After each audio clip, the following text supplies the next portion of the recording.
ইন্দ্রাণী গাঙ্গুলি এবার কুসুমের আয়ুষের উপরে মাত্রা অতিরিক্ত অধিকার ফলানো দেখে ক্ষুব্ধ হয়ে এবার কুসুমকে চরম অপমান করলো। হ্যাঁ বন্ধুরা, ভিডিওতে আগে দেখতে থাকুন। যে মুহূর্তে কিনা আয়ুষ ওর গার্লফ্রেন্ড নয়নার সঙ্গে রেস্টুরেন্টে দেখা করা মাত্রই কুসুম যখন কিনা হাতের হাতে ওদের দুজনকে ধরে ফেলে এবং তার পরবর্তীতে আয়ুষ বাড়ি ফেরা মাত্রই যখন কিনা নয়নার স্বপ্নে মশগুল হয়ে পড়ে, ঠিক সেই সময় কুসুমকে ডাকা মাত্রই আয়ুষের উপরে ক্ষিপ্ত হয়ে কুসুম যখন কিনা বলতে থাকে যে ছোটো সাহেব, আপনি যে প্রেমে পড়েছেন তাকে কি একবার আপনি চার্জ করার চেষ্টা করেছেন? একবার কি তাকে জিজ্ঞেস করেছেন যে আপনি যে দুটো চোখকে ভালোবাসেন অন্ধের মতন, সেই দুটো চোখ এবং অবিকল আপনার সেই প্রেমিকার চোখের মধ্যে হুবহু মিল আছে কিনা, এবং সেই সমস্ত কিছু তো যাচাই বাছাই করাটা আপনি একদমই প্রয়োজন মনে করেন না। যাকে তাকে নিজের জীবনে জায়গা দিয়ে দেবেন, তার পরবর্তীতে কোনো সমস্যায় পড়লে আপনি সময় আমাকেই উদ্ধার করার জন্য সর্বপ্রথম মনে করবেন। এরকমটা যদি আপনি ভেবে থাকেন তাহলে আমি আপনাকে বারবার করে বলে দিচ্ছি, এই যাত্রা আপনি কোনো বিপদে পড়লে আমি কিন্তু কোনোভাবেই আপনাকে আর উদ্ধার করবো না।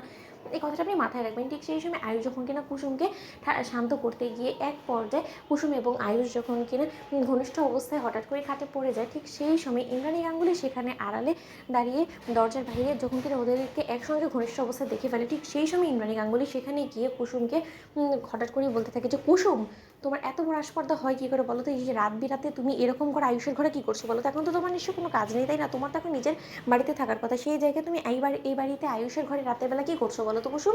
তোমাকে আমি বারণ করে দিচ্ছি, কিন্তু কুসুমের সমস্ত কিছু কিন্তু আমার বাড়িতে একদম চলবে না। ঠিক সেই সময় এই কথা বলা মাত্র যখন কিনা আয়ুষ বলতে থাকে যে মা, তুমি কুসুমকে ভুল ভাবছো, আমি কুসুমকে ডেকেছি বিধায় কুসুম এখানে এসেছে। ঠিক সেই সময় ইন্দ্রাণী গাঙ্গুলি বলতে থাকে যে আয়ুষ, তুমি ভুলে যাও না যে তুমি একটা অবিবাহিত পুরুষ, এবং অবিবাহিত পুরুষের ঘরে একটা অবিবাহিত মেয়ে এরকম করে যদি রাত বিরাতে আনাগোনা করে, তাহলে কিন্তু সেটা আর যাই হোক না কেন সমাজের চোখে ভালো দেখা যায় না। সেই জিনিসটা তোমার মাথায় রাখা উচিত। আজ বাদে কাল তোমার যখন বিয়ে হবে তখন কিন্তু তোমার স্ত্রীও কোনো মতে এই জিনিসটা ভালোভাবে দেখবে না। এমনি কিন্তু ঈশান এবং অনুশ্রীর জীবনে সংসারে টানাপড়া চলছে। ঠিক সেই সময় এই কথা বলা মাত্রই যখন কিনা এক পর্যায়ে আয়ুষ বলতে থাকে যে কেন আমার অনুশ্রীর আবার কী হলো? ঠিক সেই সময় ইন্দ্রাণী গাঙ্গুলি বলতে থাকে যে তোমার ভাই কেন তুমি ঠিক করতে পারলে না? তোমার ভাই রীতিমতো কারো একজনের প্রেমে পড়েছে, এবং সেটাই অনুশ্রী আজকে ওর গার্লফ্রেন্ডের সঙ্গে ওকে হাতে নাতে ধরে ফেলেছে, এবং সেটা দেখে অনুশ্রী আজকে বাড়ি ছেড়ে চলে যাওয়ার সিদ্ধান্ত নিয়েছিল। নিহাতি আমি সমস্ত কিছু বুঝেছি এবং ওকে আমি বাধা দিই, এবং এই মুহূর্তে ও বাড়িতেই আছে, নয়তো বা অনেকক্ষণ আগে হয়তো ও গ্রামের বাড়িতে চলে যেত। এবং আমি দাদাকে কী মুখ দেখাতে পরে সেটা ভেবে দেখেছো তুমি? সেই সমস্ত কিছু তো আয়ুষ মনোযোগ দাও নাকি কুসুম কোনটাতে মন খারাপ করলো কি করলো না সেটাতে।